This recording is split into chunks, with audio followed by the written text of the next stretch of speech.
In the 1970s, The Waltons was more than a television show. It was a comforting symbol of family and love. While viewers embraced its warmth, the cast faced real-life struggles, illnesses, and unseen sacrifices. Today, we revisit Walton's Mountain to uncover the hidden stories of heartbreak, deep bonds, and the remarkable lives behind the beloved characters. Ellen Corby brought to life the indomitable Grandma Walton with a mix of stern love and quiet resilience that deeply resonated with viewers.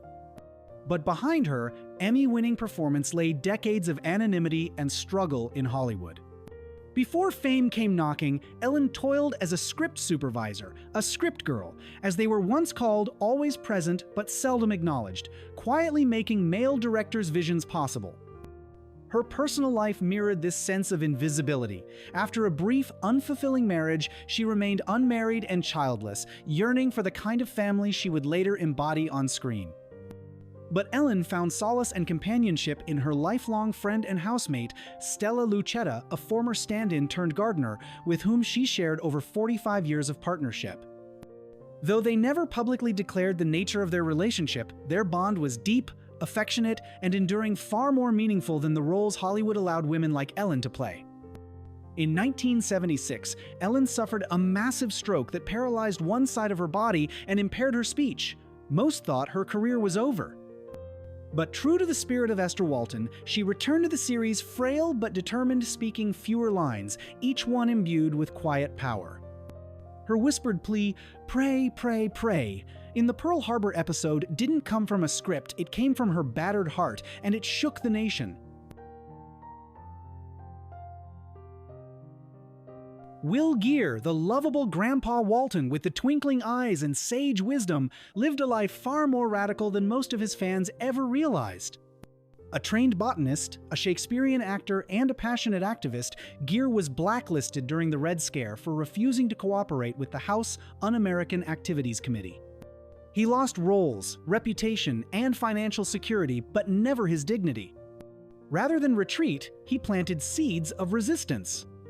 In 1951, he co-founded the Theatricum Botanicum in Topanga Canyon, a magical space where band actors could still perform and where art and political protest merged under the open sky.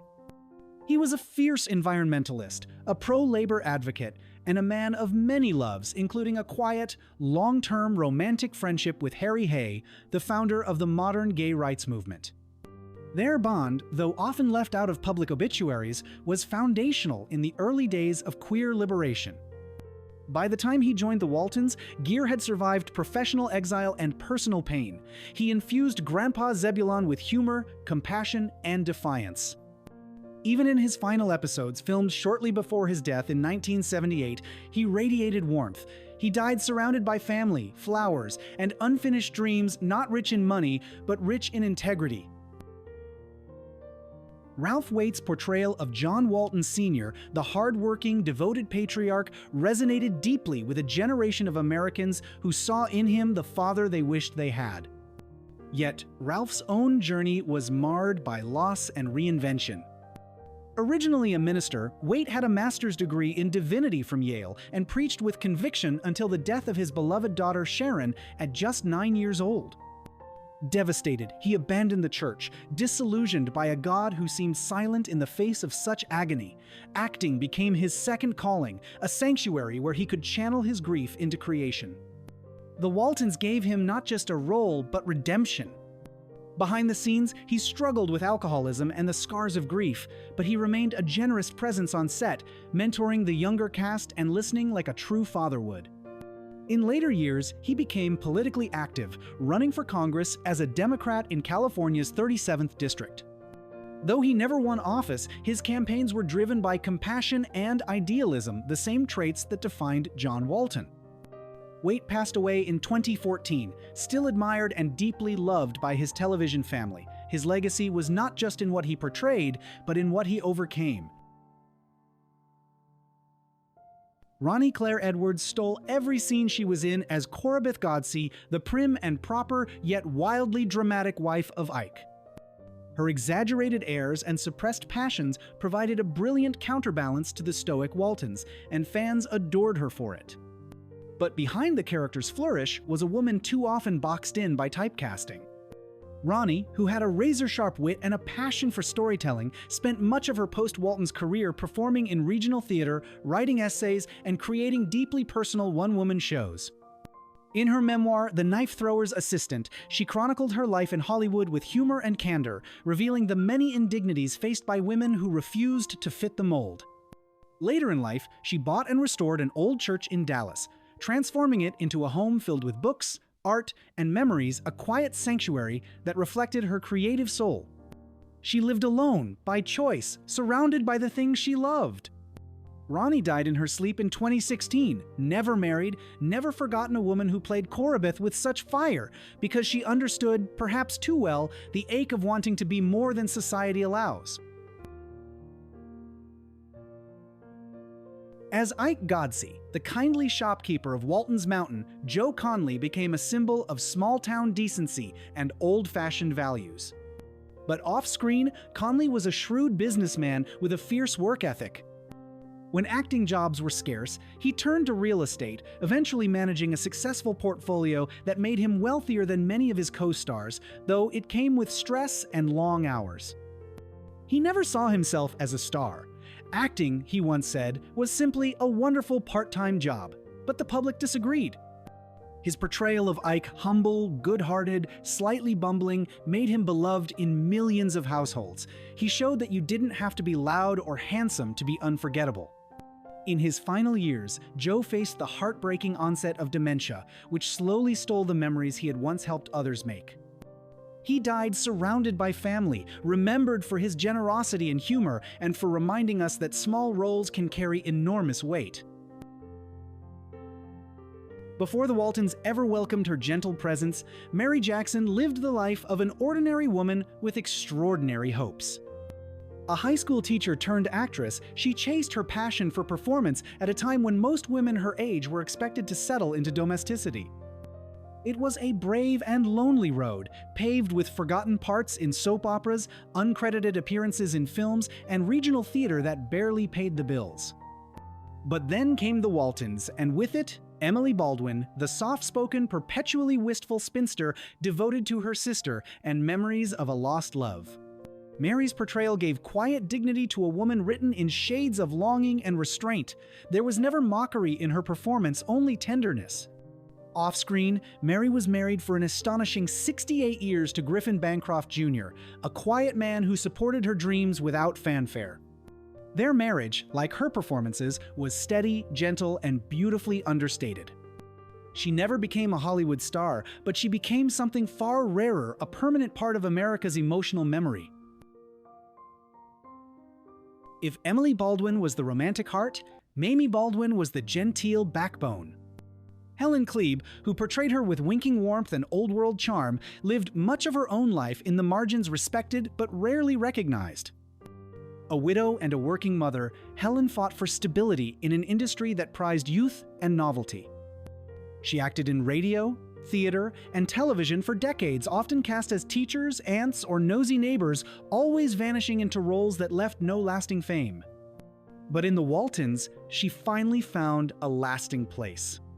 As Mamie, she brought to life an idealized version of Southern hospitality, all lace doilies and rose-colored nostalgia, but never empty or overacted. With Mary Jackson at her side, she created a portrait of sisterhood that transcended stereotype and caricature. Together, they distilled what it meant to age gracefully in a changing world. Helen died quietly in her home in Los Angeles, almost 97 years old. Though she never knew great wealth, she left behind a rich legacy, a woman who brought old souls to life. Peggy Rea was television comfort food, warm, familiar, and nourishing in ways we didn't fully understand until she was gone. Cast again and again as the brassy aunt, the meddling neighbor, or the woman with a heart too big for her own good, Peggy turned typecasting into triumph. She joined the Waltons in later seasons as Rose Burton, a relative who stepped in during Olivia's absence, bringing new energy and maternal steadiness to the household. Some viewers feared she could never fill the void, but Peggy's charm made Rose unforgettable, not a replacement, but a refuge. Behind her hearty laugh was a woman who battled industry rejection, health challenges, and persistent underestimation. She had been fired early in her career and never quite reached stardom. Yet, she kept showing up for the work, for the audience, and for herself. Even in later years, as medical costs mounted and roles dwindled, she remained generous with her time and spirit. Peggy died in 2011, her final curtain call unaccompanied by great fanfare, but to audiences who grew up with her, she was family. John Ritter's comedic genius is legendary, but before Three's Company catapulted him into sitcom superstardom, he gave us a nuanced, evolving performance as Reverend Matthew Fordwick on The Waltons. As the young minister, he wrestled with faith, temptation, and doubt, quietly hinting at the depth he would later display behind his slapstick exterior. Born to country music star Tex Ritter, John was raised around fame but never acted entitled. He studied at USC, where he trained seriously in drama, often playing Shakespeare before turning to comedy. Ritter's brilliance lay in his timing, but his heart lay in vulnerability, and his stint on The Waltons revealed a young man capable of both conviction and confusion. As his career soared, the pressure mounted. Ritter spoke candidly about anxiety, self-doubt, and the burden of maintaining a public image that wasn't always reflective of his quieter, more contemplative self. His sudden death in 2003 from an undiagnosed aortic dissection came as a shock to Hollywood and to the world. He was only 54. John Ritter left behind not only a devoted family and countless fans, but also a body of work that celebrated human frailty with laughter and grace. The voice that closed every episode of The Waltons warm, reflective, rooted in love, belonged to the man who lived it, Earl Hamner Jr. Based the series on his own Depression-era upbringing in rural Virginia, where a large family scraped by on kindness, faith, and a wood stove that never cooled. He was John Boy, the sensitive, literary soul aching to see the world beyond the mountains. Hamner began writing radio scripts before moving to television, eventually working on The Twilight Zone and other acclaimed series. But it was The Waltons, his love letter to family and memory, that cemented his legacy. He never craved celebrity. Even at the height of the show's success, he was known for answering fan letters personally, often with handwritten notes. He battled depression and cancer in his later years, but always kept writing, always kept remembering. In 2023, on what would have been his 100th birthday, his hometown of Schuyler, Virginia, unveiled a bronze statue in his honor, a boy with a journal and a dream, now immortalized in metal and memory. Earl Hamner Jr. gave America not just a story, but a soul. Judy Norton was just 14 when she stepped into the shoes of Mary Ellen, the bold, intelligent, eldest Walton daughter. On screen, she grew up in front of America navigating love, loss, and womanhood during the Great Depression. Off-screen, she carried the same fierce independence. After The Waltons, Judy struggled to break free from the wholesome image of Mary Ellen. In a bold move to reclaim her identity, she posed for Playboy in 1985, shocking fans but asserting her autonomy. While some criticized her, others saw a young woman refusing to be defined by a single role. Judy later found peace behind the camera, becoming a successful director, writer, and singer. Though she never reached the same fame again, she built a quiet and fulfilling creative life, proof that sometimes the richest stories happen after the cameras stop rolling. As the youngest Walton, Elizabeth was the wide-eyed symbol of hope, innocence, and curiosity. Connie Kotler, just a small child when she first stepped into the role, quickly captured hearts with her natural charisma and expressive presence. Over the years, audiences watched Elizabeth grow into a thoughtful young woman, and so too did Connie evolve, not in front of the camera, but in classrooms and communities across California. After The Waltons ended, Connie decided to leave acting behind to focus on education. She pursued a degree in social science and went on to become a dedicated teacher and later a principal at a charter school. Her passion didn't stop there. Connie eventually founded her own consulting firm, focusing on sustainability in education and innovative approaches to teaching that honor both the student and the environment. Quietly but powerfully, she became a respected voice in educational reform, blending compassion with practical change. While she occasionally reunites with her Waltons castmates and appears in documentaries or retrospectives, Kami's true life work has always been helping real children and real families thrive. For her, fame was never the finish line, it was merely a beginning. She remains a gentle but powerful force for good, and her journey reminds us all that true influence isn't measured by headlines, but by hearts changed.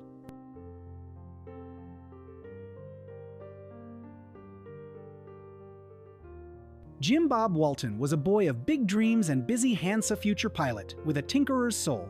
With a rebellious spirit and endless curiosity, he was the free thinker of the family. David W. Harper brought charm and depth to Jim Bob, capturing the imagination of viewers who saw themselves in his restless ambition. But while Jim Bob dreamed of soaring skies, David Harper quietly chose a life much closer to the ground. After the Waltons, he made a few scattered appearances in film and television, but ultimately retreated from Hollywood entirely. The pressure and public attention were not for him. Harper never married, never sought the limelight, and lived his adult life as a deeply private man in California.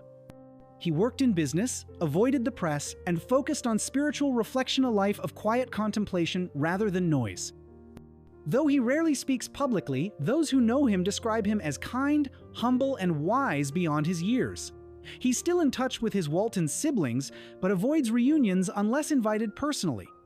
To fans, Jim Bob will always be the boy reaching for the sky, and in his own quiet way, David Harper may have found something just as precious: freedom, peace, and the choice to simply be himself.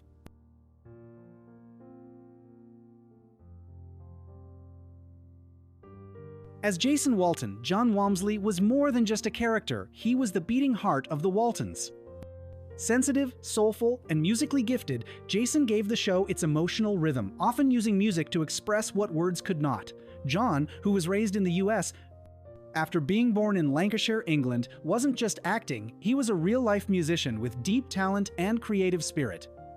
His original songs, as well as his skill on the guitar and piano, became a signature element of the show's authenticity. Off-screen, John's musical career quietly flourished. After the Waltons, he went on to collaborate with some of the most respected names in the industry, including Richard Marx, Brian Setzer, and Merle Haggard. But John was never drawn to the noise of celebrity culture. Instead, he embraced a quieter, more introspective path guided by personal freedom, simplicity, and a reverence for nature. He eventually returned to the United Kingdom, seeking peace and reconnection with his roots. In his own words, he traded the chaos of Hollywood for a slower, more meaningful life. He remarried and continued creating music privately, staying connected with longtime fans through occasional interviews and appearances. A spiritual seeker, John's life today centers on mindfulness, creativity, and living in harmony with the natural world. Though the cameras have long stopped rolling, the essence of Jason Walton and the quiet power of Wamsley's performance still resonates with audiences old and new. His legacy isn't just in the music he played, but in the calm authenticity he lived by.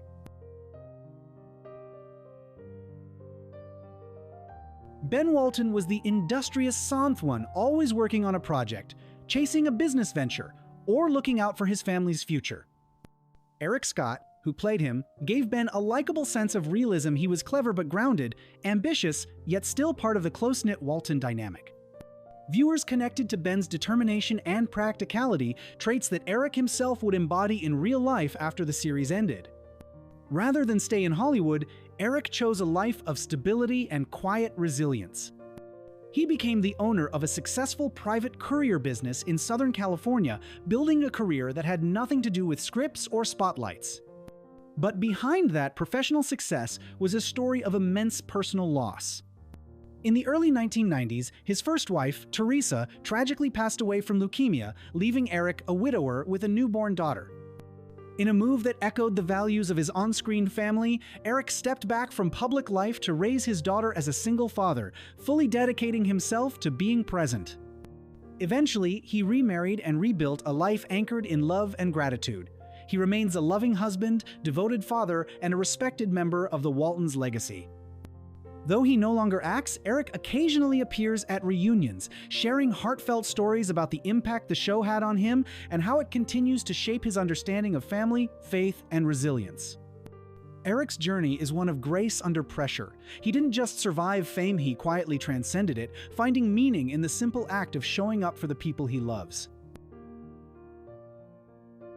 Thank you for spending a few minutes of your day with me. I hope this video brought you something valuable.